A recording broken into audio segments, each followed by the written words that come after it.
Stop looking at her like that, Luca D'Amico warned, his voice so soft that every armed man in the marble hall went still. Miravale froze with a silver tray in her hands, not understanding why Chicago's most feared Mafia boss had suddenly turned dangerous over a maid polishing wine glasses. She only knew 6 men had been staring at her lush curves. One rival smiled like he recognized her, and the tiny locket beneath her uniform had begun to feel hot against her skin. Before midnight, a knife would flash, a secret door would open, and the curvy maid, everyone dismissed, would become the reason a crime empire survived. Miravale was hired to clean the D'Amico mansion, not to become the center of a Mafia war. She was a beautifully plus-size maid with quiet eyes, quick hands, and a talent for noticing what wealthy men tried to hide. Luca D'Amico kept warning his men not to look at her, and Mira thought it was only shame desire or cruel amusement. She did not know the first secret. The locket she wore under her uniform carried a symbol tied to a murdered family, a vanished ledger, and a rival boss who had been hunting one lost girl for 17 years.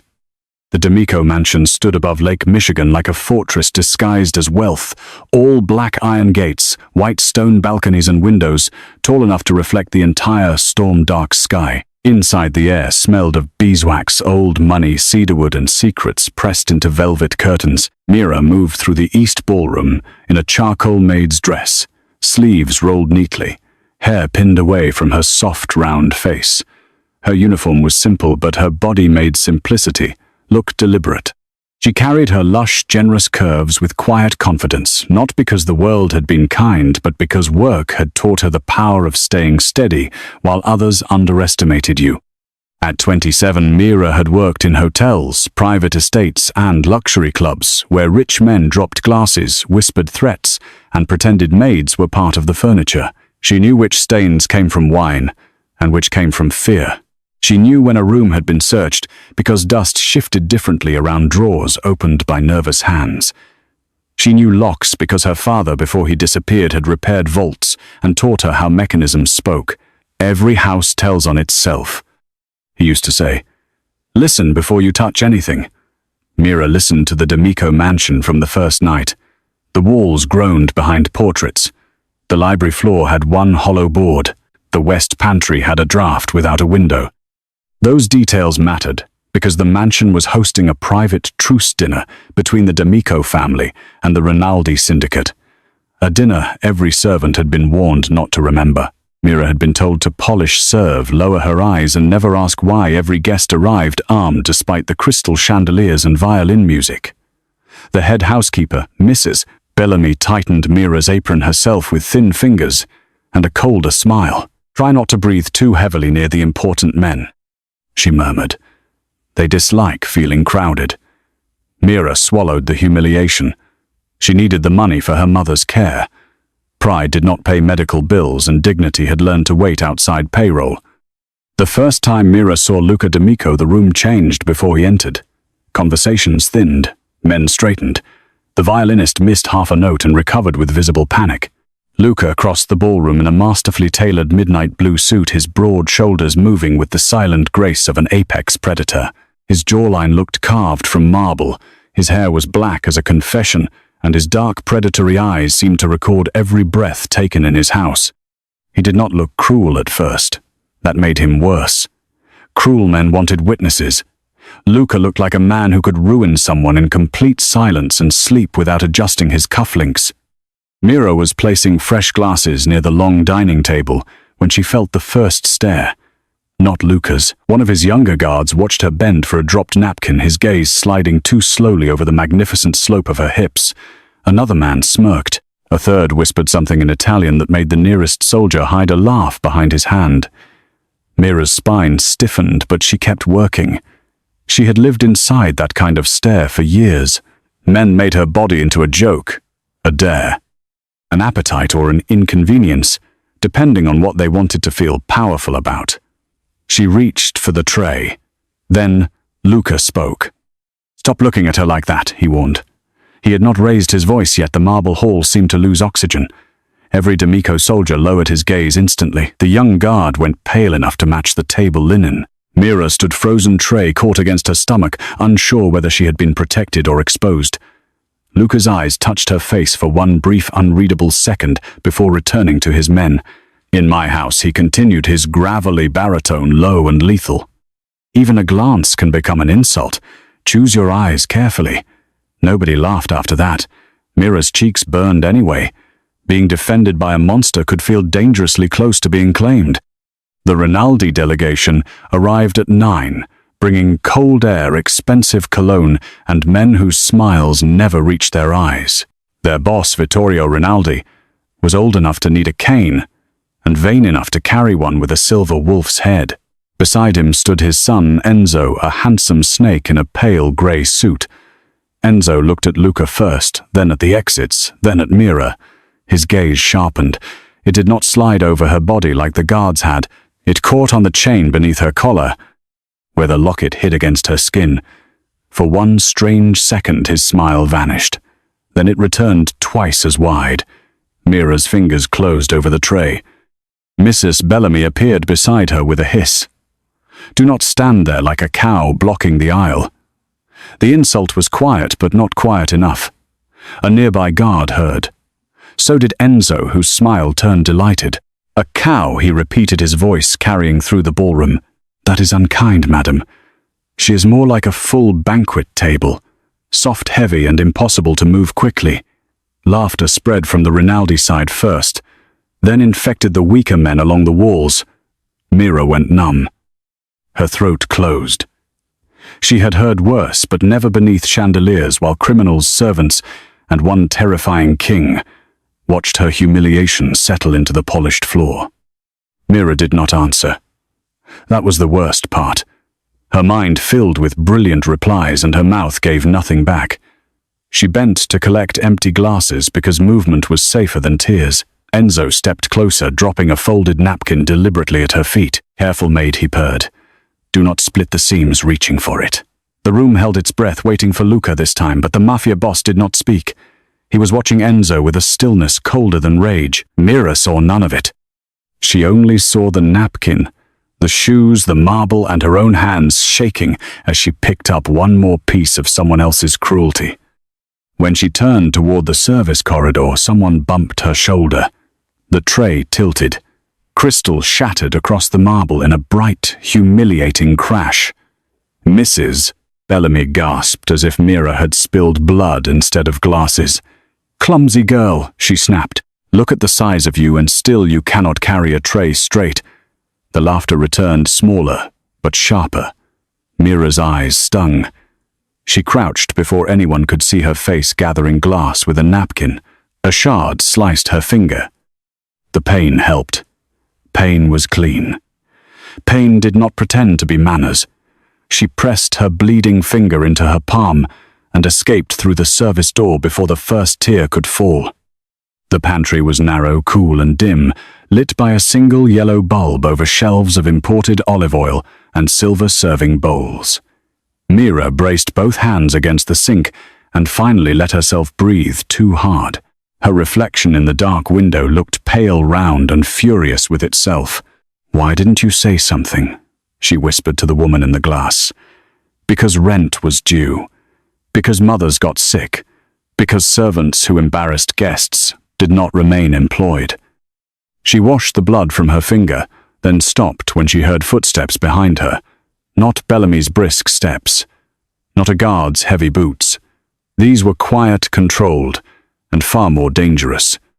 Who taught you to lower your eyes in my house? Luca asked from the doorway. Mira spun so fast her hip struck the counter. He filled the pantry entrance without effort. Midnight suit, immaculate, dark eyes fixed on her face rather than her body. That frightened her more than looking. I'm sorry about the glasses, she said quickly. Take the cost from my wages. His expression did not change. I asked, who taught you shame? Mira looked down because the question was too intimate. Luca stepped inside and the pantry seemed smaller around his power. Do not apologize for broken glass when a man tried to break something more valuable. I am a maid, Mr. D'Amico. No, he murmured. You are Mira Vale. The sound of her name in his mouth made her lift her head. How do you know my last name? Luca's gaze moved to the chain at her throat. How long have you worn that locket? Mira's hand flew to it. Since I was a child. Who gave it to you? My mother. Why? The air changed. Luca's eyes darkened, not with desire, but recognition. Before he could answer, she stepped back. I should return to work. He caught her wrist with one large calloused hand, warm despite the coldness around him. The grip was firm, not painful, but impossible to ignore. You should stay where I can see you. Mira's pulse thudded. That sounds like a threat. It is protection. I did not ask for protection. Mira pulled free and Luca let her, which surprised her enough to make fear stumble into confusion. No, he replied softly. You asked for nothing. That is one of the things I dislike. His gaze dropped again to the locket, then back to her eyes. The Rinaldis did not look at you because of your body. My men did, and they were corrected. Enzo looked, because he recognized something he has no right to recognize. Mira's stomach chilled. Recognized what? Luca moved closer, bringing cedarwood rain and expensive danger with him. Your locket carries the crest of the Santoro line. That family was murdered before you were old enough to remember its name. The pantry shelves blurred for 1 second. Mira laughed because shock sometimes chose the wrong sound. That is impossible. My father repaired safes. My mother worked laundry rooms. People become ordinary when powerful men are hunting them. Luca's voice lowered. 17 years ago, a Santoro child vanished with the Black Ledger, a book that could destroy half the old families in Chicago. Rinaldi has searched for her ever since. Mira touched the locket as if it had become a weapon. I am not some lost Mafia princess. No, Luca said, studying her with fierce intelligence. You are a woman who sees hidden doors, notices disturbed dust, and wears a dead family's crest under a maid's uniform. That is more dangerous. Before Mira could answer, a scream ripped through the ballroom. It was brief, strangled, and cut off too quickly. Luca's hand moved beneath his jacket. The pantry light flickered once. Mira heard the mansion differently now. A service latch clicked near the west pantry wall, the one that should not have had a draft. Her father's voice rose in memory. Every house tells on itself. Listen before you touch anything. That wall opens, she whispered. Luca turned sharply. What? Mira pointed to the shelf of olive oil. The dust is wrong. The floor's scratches curve inward. There is a door behind it. His eyes flashed. Step behind me. No, another click came from the hidden wall, closer this time. If someone comes through there behind you, is the worst place to stand. The shelf burst inward. A masked man lunged through the hidden passage with a suppressed pistol raised toward Luca's back. Mira moved first. She grabbed the heavy copper stockpot from the lower shelf and slammed it into the attacker's wrist. The pistol cracked once blowing plaster from the ceiling. Luca shoved her aside with his shoulder and fired twice, but a second attacker was already squeezing through the passage. Mira did not run. Her fullness became weight. Her weight became anchor. She drove her hip into the shelf, tipping the entire rack of oil bottles across the entrance. Glass exploded. The second man slipped, struck the floor, and Luca's guards flooded the pantry seconds later, weapons drawn too late to be heroes. For a moment, everyone stared at Mira. She stood, breathing hard, one hand still on the toppled shelf, the other pressed to her cut finger. Olive oil spread over the tile like gold blood. Luca looked at the attackers, then at the hidden door, then at her. Something in his expression shifted so sharply, it stole the air from the room. It was not possession. Not yet. It was awe-fighting fury. Mrs. Bellamy appeared behind the guards, white-faced. She touched the passage, she whispered. She was never supposed to find it. The words were too revealing. Luca turned his head slowly toward the housekeeper. The pantry went silent. Never supposed to, he repeated, voice soft enough to terrify even the walls. Mrs. Bellamy tried to recover. I only mean servants should not wander near private architecture. Luca stepped closer, and the older woman shrank as if age offered no protection from judgment. A guest insulted her. A hidden door opened beside her. 2 attackers came through a passage my own men did not know existed. Now, you are worried about architecture. His gaze moved over every guard crowding the pantry. Find Enzo Rinaldi. Seal the ballroom. No one leaves. Men scattered instantly. Luca turned back to Mira. His face was hard, but his hand reached for hers with startling gentleness. He examined the cut on her finger. "You are bleeding." Mira laughed, once breathless and bitter. "That seems less urgent than the secret murder tunnel." His mouth almost curved, but rage held it hostage. "Both concern me." He tore a clean cloth from the pantry towel stack and wrapped her finger with careful precision. The touch unsettled her more than the attack. Nobody with Luca's power should know how to be that gentle. "Why didn't you speak when Enzo insulted you?" he asked quietly. Mira stared at their joined hands. "Because men like him enjoy proof that their words matter. They matter when they wound." "Then I have survived a lot of important men." Luca's jaw tightened. "In my house that ends tonight. Your house is full of men with guns and secret doors." "Yes," he admitted, "and somehow you are still the most dangerous discovery in it." The ballroom had transformed from glittering truce to gilded prison. Guests stood frozen between tables while D'Amico's soldiers guarded every exit. Conversations sputtered and died when Luca entered with Mira beside him, not behind him. She had changed nothing about herself.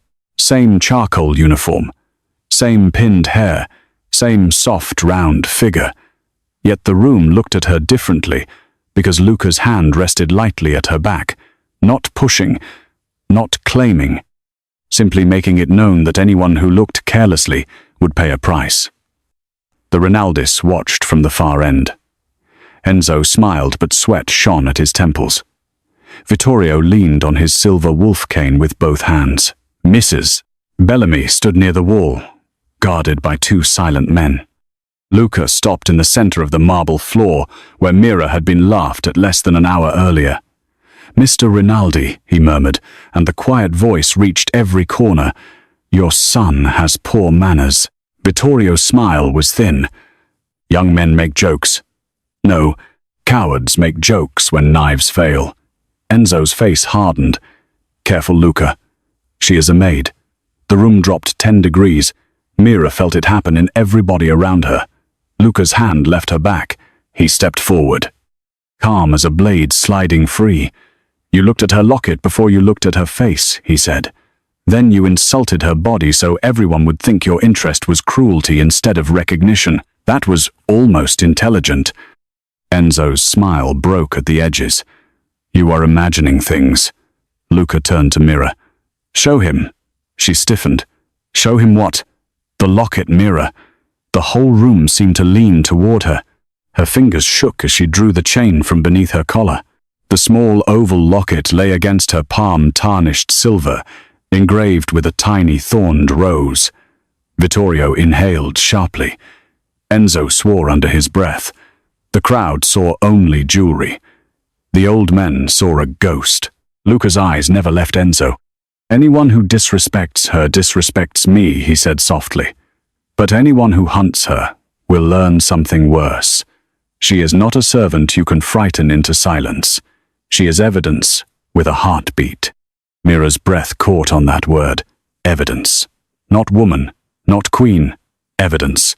It should have hurt, but Luca's voice carried something more complicated beneath strategy. Protection wrapped in confession. Enzo recovered enough to laugh. Evidence.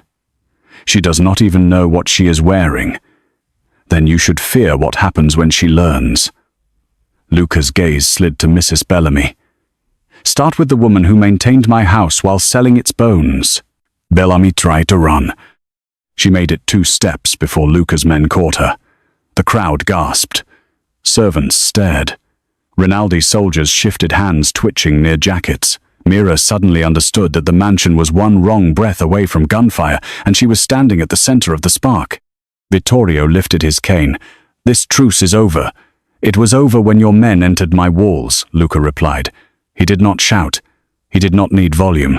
"You will leave through the front door with your weapons on the table, or you will remain here as stains my staff should not have to clean." For one wild second, Mira wondered whether men like Vittorio ever chose humiliation over death. Then the old man smiled with yellow patience and placed a pistol on the table. His men followed. Enzo set his down, last eyes burning into Mira as if she had betrayed him by existing. Luca leaned close to him and whispered something no one else heard. Enzo went pale enough that his arrogance looked painted on. By dawn, the Rinaldi family had lost more than a dinner.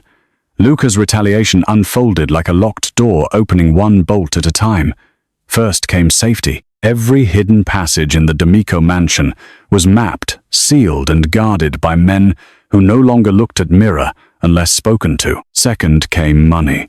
3 Rinaldi shell companies handling waterfront contracts were frozen after anonymous documents reached federal investigators. Third came power. A judge who had protected Vittorio for years suddenly resigned for health reasons nobody believed. Mira watched news anchors speak careful words over coffee in the servant's kitchen, her bandaged finger wrapped around a mug. She felt no triumph, only a strange, spreading dread. Her locket had turned a maid into a target.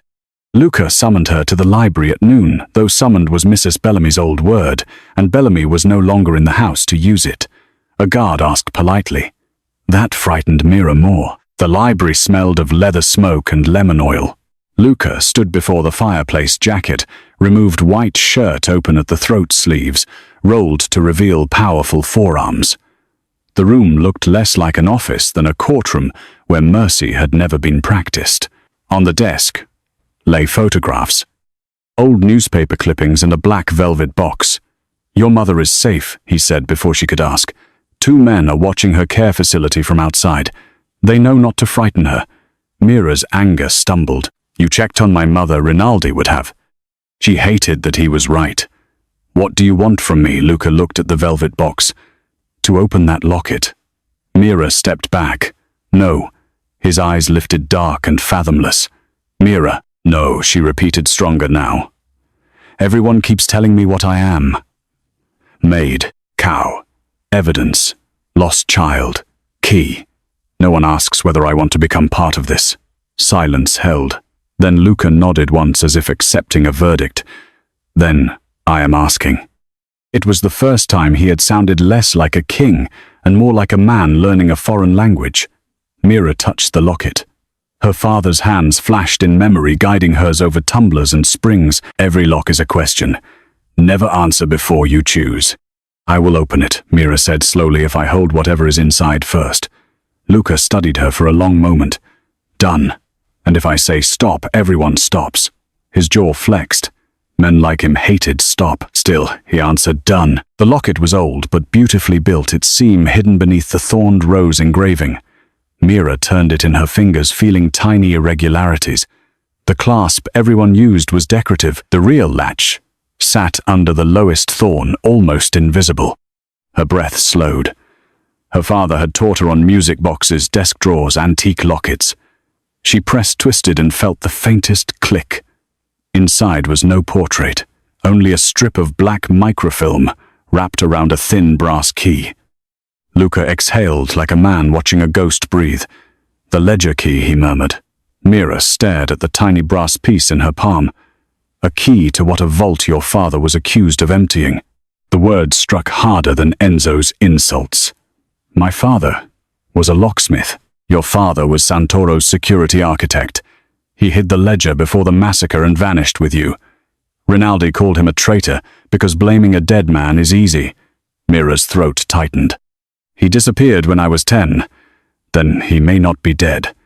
Hope opened too quickly, bright and cruel. Luca saw it and his expression changed. "I said may. Hope is dangerous when sharpened by men like us." Mira closed her fist around the key. "Then stop sharpening it." That evening, Luca moved Mira out of the servants' quarters and into a guarded guest suite on the 3rd floor, she argued. He listened. Then he did it anyway, which proved he was learning only selectively. The suite was larger than her mother's entire apartment, with cream walls, a marble bath, and windows overlooking the Black Lake. On the bed lay a deep teal dress, not ruby, not yet, along with a note written in sharp black ink. Not a command. Armor should you choose to wear it. Mira stared at the words until her chest ached. She wore her own clothes instead, then folded the dress carefully because refusing something did not mean disrespecting beauty. At 10, a soft knock came. Luca stood outside holding a tray. "Dinner," he said. Mira blinked. "You bring food to prisoners personally. Only dangerous ones." The tray held mushroom risotto, roasted chicken with rosemary, warm bread and chocolate cake, dense enough to suggest bribery. Against her will, her stomach growled. Luca heard it. His mouth almost smiled. She stepped aside. He entered but remained near the door, giving her space as though space were another language he was practicing. They ate at the small table by the window. He asked about her mother, her work, the hotels where she had learned to disappear. He listened without interrupting. That unsettled her most. Powerful men usually waited for silence the way predators waited for movement. Luca waited like her answers mattered. Mira told him about cleaning penthouses after parties, where nobody remembered her face, about men leaving money on pillows as if humiliation were a tip about her father, teaching her to hear locks in the dark. Luca told her nothing sentimental. Instead, he admitted his first kill had been the man who murdered his older brother, and that power had arrived before grief finished making him human. "That is not a confession designed to comfort," Mira said quietly. "No," he replied. "It is the truth. You should know what stands beside you before you decide whether to stand there." She looked at him then, really looked. Beneath the bespoke darkness was exhaustion, control, and loneliness, so old it had become architecture. "Beside me," she echoed. His gaze dropped to her locket. "If you choose." The choice came sooner than either expected. Near midnight, the mansion alarm cut out for exactly 4 seconds. Mira woke before the lights returned because silence had weight in old houses. She slipped from bed, ignored the robe, and grabbed the heavy ceramic lamp from the nightstand. Outside her door, no guard spoke. That was wrong. She opened the door 1 inch and smelled copper rain and chemical smoke. A man in a black mask stood over the fallen guard, reaching for the sweet handle. Mira did not scream. She swung the lamp into his knee with both hands. He collapsed against the wall. She drove her shoulder into him, using every ounce of her soft, magnificent weight, and sent him down the staircase hard enough to break the silence. Another attacker came up from below. Mira ran, but not away. She ran toward the west gallery because the mansion had already told her where its secrets lived. The hollow board outside the library lifted under her fingers. Beneath it sat a brass lever. She pulled. A panel opened behind a portrait, revealing a narrow servant passage. As the attacker rounded the corner, Luca burst from the opposite side in black trousers, and a half-buttoned shirt gun raised fury blazing across his face. "Mira!" he shouted. She shoved the portrait panel at the attacker's shoulder. He stumbled directly into Luca's line of fire. One shot cracked. The man dropped his weapon. The house erupted around them as guards flooded every staircase. Luca reached Mira and caught her by both shoulders, searching her face, her arms, her body for wounds. "Are you hurt?" His voice was no longer controlled. That frightened her more than bullets. "No, your door was breached. Your guard was down." "I know." His hands tightened, then gentled immediately. "I know." Around them, men stared at the curvy maid who had found a hidden lever, disabled one attacker, and helped stop another. This time, no one smirked. Mira pulled free before Luca's fear could become a cage. "They came for the key." He looked toward the fallen men. "They came for you. Same thing to them." "Not to me," Luca snapped, and the words rang through the gallery like a vow. The captured attacker spoke before dawn. Not under torture as Mira feared, but under the weight of knowing Luca had already found his wife and children and moved them somewhere safe before Rinaldi could reach them. Gratitude broke him faster than pain. He confessed that Enzo had ordered the assault, but Bellamy had provided the routes, and someone else inside Luca's family had promised to deliver Mira alive. That someone was Angelo, the young guard who had stared at her first. Mira watched from behind library glass as Angelo was dragged in, face-grey hands bound. He looked at Luca, then at Mira, and hatred crawled across his mouth. All this over a fat maid, he spat. Luca moved, but Mira opened the library door first. "No," Mira said, stepping into the room in her plain nightdress, hair loose, locket visible. Every man turned. The air shifted. All this over men who thought a maid could not hear, see, or matter. Angelo laughed, ugly and afraid. "You were easy to watch, and you were easy to catch." she replied. You looked at me like a body, not a witness. That is why you missed me noticing your left cuff smelled like the West Pantry oil after you claimed you never entered it. Luca's eyes cut to Angelo's sleeve. The room understood at once.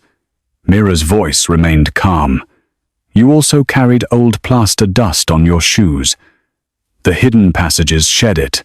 Good servants notice what bad traitors track through clean halls. Angelo's downfall began in that room. First, Luca stripped him of rank before every man he had tried to impress. Second, Luca opened the accounts Angelo had sold to Rinaldi, exposing debts, bribes, and a mistress who had already fled with his emergency cash. Third, Angelo's own cousins refused his calls because traitors were contagious in families built on fear. Finally, federal agents received enough evidence linking him to weapons routes that prison became the safest place left for him. Mira did not enjoy watching him shrink. She only felt the numb relief of a woman who had been underestimated and survived it. Luca watched her watch Angelo's ruin. Too much? He asked quietly. No, she answered, just sad. How small, cruel men become when consequence enters the room. The vault was found under an abandoned bathhouse near the old meatpacking district, exactly where the brass keys maker mark suggested. Luca wanted Mira to stay at the mansion. Mira laughed in his face. By sunset, she stood beside him in a damp, underground chamber smelling of rust, lake water, and old concrete. The vault door was a beautiful monster, all iron ribs and brass teeth built by her father's hands. Mira touched the metal and felt grief move through her fingertips. He made this, she whispered. Luca stood close enough to protect, far enough not to crowd. Can you open it? Yes.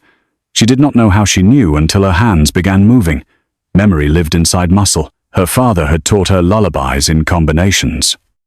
The vault opened with a groan that seemed to wake 17 years of buried truth. Inside waited the black ledger wrapped in oilcloth, beside a packet of letters addressed to Mira's mother. No gold, no jewels, only paper powerful enough to make violent men terrified. Mira opened the first letter with shaking hands. Her father's handwriting leaned sharp and familiar across the page. If Mira is reading this, then I failed to return before the danger found her. Tell her I did not abandon her. Tell her the ledger bought her life, and hiding her broke mine. She pressed the page to her mouth, but the sob still escaped. Luca said nothing. He simply stepped between her grief and the armed men behind them, giving her sorrow privacy. The ledger named judges, dock bosses, police captains, bankers, and the Rinaldi payments that had funded the Santoro massacre. It also named one D'Amico uncle long dead who had opened a gate the night Mira's family burned. Luca read that page twice, and every line carved something from his face. My blood helped kill yours, he said. The chamber fell silent. Mira looked at the man who had protected her, commanded her, frightened her, and listened when no one else did. Was it you? No. Did you know? No. Then do not use guilt to make yourself noble. His eyes lifted. She was angry now, and he accepted it like penance.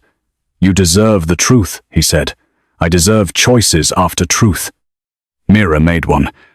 The ledger would not vanish into Luca's private war. Copies would go to prosecutors, journalists, and one retired judge her father's letters said could still be trusted. Luca argued that exposure would set the city on fire. Mira answered that the city had already burned her family and called the smoke business. In the end, Luca did something more difficult than issuing orders. He agreed. The first arrests came the next morning. Rinaldi accounts froze. His shipping permits collapsed. His allies denied him on live television. Enzo was filmed shoving a reporter outside a courthouse, pale and wild-eyed, shouting that a maid had ruined generations of work. Mira watched the clip once and turned it off before satisfaction could become poison. But Enzo had one final piece of cruelty left. He came to the D'Amico mansion under a white flag, claiming he wanted to trade information about Mira's father. Luca refused to let him near her. Mira demanded the meeting. They compromised in the ballroom because compromise with Luca still required 6 guards, hidden weapons, and 3 exits planned in advance. Enzo entered without his pale, grey confidence. His suit was wrinkled, his eyes were bloodshot. Men who lost money often discovered fear in their mirrors. He looked at Mira standing beneath the chandelier and forced a smile. You look different when you are not carrying trays. Mira wore deep teal. This time the color of the dress she had refused and then chosen on her own terms. I am still the same woman you called impossible to move, she replied. Enzo's jaw clenched. I know where your father is. The room went deadly quiet. Luca moved half a step closer to Mira. She did not look at him. Say it. Enzo enjoyed the moment too much. Alive. Hidden. But he will not remain alive if my family falls completely. Mira's heart stumbled, but her face held. She had learned from Luca. Silence could be armor. You are lying, am I? Enzo stepped closer, and every guard's hand twitched. Give me the ledger originals and I give you a father. Mira touched the locket. Her father's letter had said danger found truth when love rushed ahead of judgment. You do not have him, she said. Enzo smiled. Risk that. Yes. Her voice steadied. Because if you had my father, you would have used him before losing your accounts, allies, and pride. You came here with a story, not leverage. Luca's expression shifted beside her, admiration dark and fierce. Enzo's mask cracked. You stupid fat servant. The old insult returned desperate and empty. Mira almost laughed. It no longer fit inside her body. A servant knows when silver is real, she said softly, and when a man is plated trash. Enzo lunged. Luca moved, but Mira had already stepped aside, caught Enzo's wrist with the serving cloth she had kept looped around her hand, and used his momentum to drive him into the dining table. The sound of Enzo hitting polished wood silenced the ballroom forever. Guards seized him. Luca stopped inches from Mira's chest, rising hard eyes blazing with fear and wonder. You planned that? Mira held up the cloth. I served him once. I remembered which hand he used to drop the napkin. Luca stared, then laughed, once rough and stunned. You terrifying woman. You like terrifying women.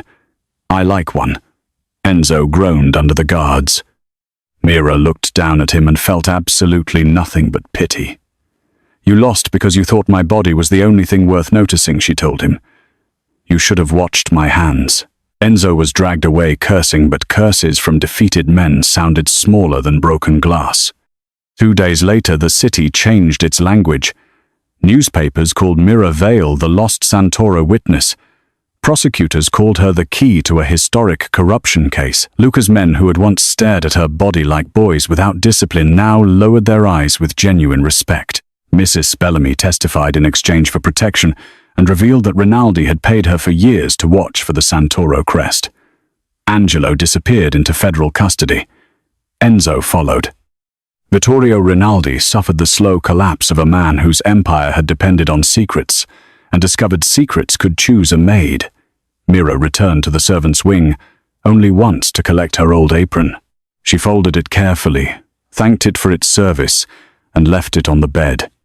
That night, Luca sent no command. He sent a black box tied with crimson ribbon and a note that read, If you choose dinner, wear the color no one can ignore. Inside lay a deep ruby dress, structured, elegant, and made for the body she had been taught to minimize. The fabric did not hide her softness. It honored it. It held her waist, celebrated the magnificent slope of her hips, and turned every curve into a declaration. Mira stood before the mirror for a long time, hearing every insult that had ever tried to make her shrink. Then she heard Luca's voice in the hall. Stop looking at her like that. She smiled slowly. Men had looked. Now they would see. Dinner waited on the mansion rooftop beneath heated glass, with the lake black below and the city burning gold beyond the railings. Luca stood when she arrived, and the sight of him nearly stole her breath. He wore a bespoke charcoal suit, no tie, his dark hair brushed back, his expression stripped of every mask except reverence. For once, the Mafia boss looked speechless. Mira walked toward him in ruby silk, taking up space unapologetically. His men lined the walls, but not one stared carelessly. They looked at her the way soldiers looked at a flag after battle. Luca offered his hand palm up. Mira, he murmured, you are magnificent. She placed her hand in his. "I know." The words surprised them both. Then Luca smiled slow and devastating. Dinner was saffron risotto, seared scallops, roasted figs with honey and chocolate cake, because he had apparently remembered her weakness from one stolen tray. They ate while the city glittered like evidence under glass. Luca did not ask for forgiveness directly. He asked what she wanted next. Work safety. Her father found, her mother moved somewhere warmer. The questions trembled with power held carefully back. Mira told him she wanted truth before comfort. A search for her father that involved investigators instead of assumptions, and no one placed outside her door without asking. Luca listened. Then he nodded. Done. That quickly I am learning which battles I should lose. Luca's final gift was not jewelry or another dress. It was a file containing every lead on her father, every surviving Santoro account released legally to her name, and a signed statement admitting D'Amico responsibility for the uncle who had betrayed her family. "This could hurt you," Mira said, looking up from the documents. "Yes. Then why give it to me?" Luca's eyes held hers across the candlelight. "Because love without truth is just another locked room." The word love struck softly. Not as a chain, but as a door opening. Mira's throat tightened. "You do not get to love me because you protected me." "No," he replied. "I get to love you only if you allow me to become a man worthy of standing beside you." The rooftop quieted around them, though no one had spoken loudly. Even Luca's soldiers seemed to understand they were witnessing something more dangerous than politics. Mira rose from her chair. Ruby silk whispered around her lush curves. "Are you afraid of what I know?" she asked. Luca stood too, towering, beautiful and grave. "Yes." The honesty stunned her. "Good," she whispered. "Then you understand how I felt." Pain moved through his face, accepted and deserved. "Are you afraid of me?" "Mira," he asked. She looked at his hands, his gun, his empire, his carefully restrained hunger, and the impossible tenderness he had learned like penance. "No," she said, "but I am not yours because you say queen." Luca lowered his head once. "Then tell me what I may say." Mira stepped close enough to feel the heat of him through the cold rooftop air. "Say you will ask before guarding me. Say you will tell me the truth even when it ruins your pride. Say you will look at me and see a woman. Not a symbol, not evidence, not a debt." His hand rose slowly, stopping just short of her cheek. "May I?" She nodded. His touch was warm, careful, and shaking with restraint. "I will ask," he murmured. "I will tell the truth. I will spend every day earning the right to stand beside the woman who saved my house, my name, and whatever soul I had left." Only then did Mira rise into the kiss. Luca did not take it. He received it like a vow placed in his hands, then answered with a devotion so fierce it made the city beyond them seem distant and powerless. Below, the mansion that had once treated Mira like furniture now guarded her name like law. Above, the woman they called too big, too soft, and too ordinary became the measure of every man who had underestimated her. The first warning had sounded like possession. The truth was sharper. Stop looking at her like that was not the beginning of Luca claiming Mira. It was the first moment he understood she was never meant to be looked down on. Did you love seeing Mira rise from curvy maid to the woman who exposed a hidden empire? Hit that like button, share this story, and subscribe for more. Drop a comment below telling us whether Luca deserved the chance to earn her trust after everything his world cost her.